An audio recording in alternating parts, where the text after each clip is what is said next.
আপনাদের বগুড়ার সন্তান জনাব তারেক রহমান গতকালকে সংসদে বক্তব্য দিতে গিয়ে বলতেছেন, অনেকেই ভাবতেছে এই চেয়ারটা আরামের। আমি যে প্রধানমন্ত্রী ভাই চেয়ারে বসছি, এই চেয়ারটা মোটে আরামের চেয়ার নয়, এই চেয়ারটা বড় কঠিন।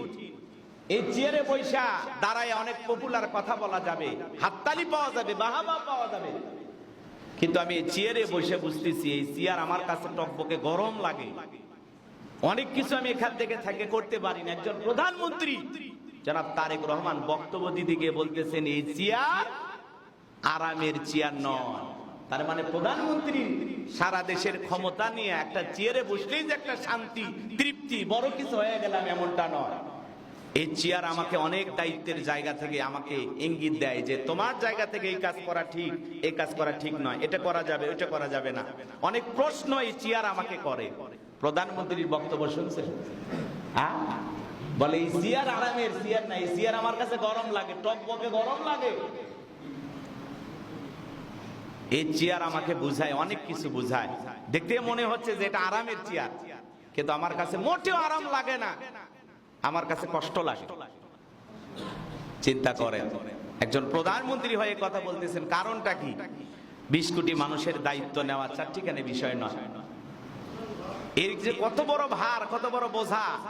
যারা দায়িত্ব নিয়ে দায়িত্ববোধের জায়গা থেকে এই কথা বলতে পারে, তার মানে বোঝা যায় যে আসলেই তিনি জনগণের জন্য কাজ করার একটা চিন্তা ফিকির করে, এটা তার দিলের ভিতরে আছে। না হইলে তো বলতো ক্ষমতা পাইছি, ডুগডুগি বাজাইতেছে, আরামায়েশ করতেছে, এই কথা তো বলার কোনো কারণ ছিল না। এই কথা বলে উনি বুঝেছেন যে চেয়ারের ভারত্ব কত, এই চেয়ারের ওজনটা কত, যে যা ইচ্ছা তাই বলবার সংসদে তা বাহাবা পা তালি পাবো এরকম কিছু না। তা আমি দেখলাম আসলে দায়িত্ব নিয়ে যারা বসছে তাদের মুখ থেকে উল্টাপাল্টা কোনো কথা নাই, উল্টাপাল্টা কোনো বক্তব্য নাই। তারা জনগণের উদ্দেশ্যেই কথাগুলো বলতেছে।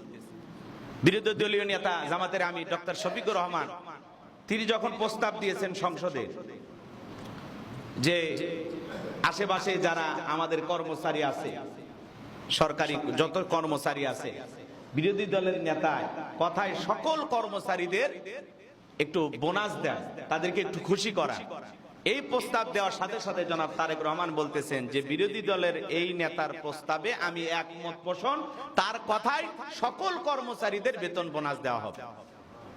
এই যে প্রত্যেকটা জায়গায় ভারসাম্য, খুব বোঝাপড়া, সুন্দর সমঝোতা, এই জিনিসগুলোই রাষ্ট্রকে এগিয়ে নিয়ে যাবে, সমাজকে পরিবর্তন করবে।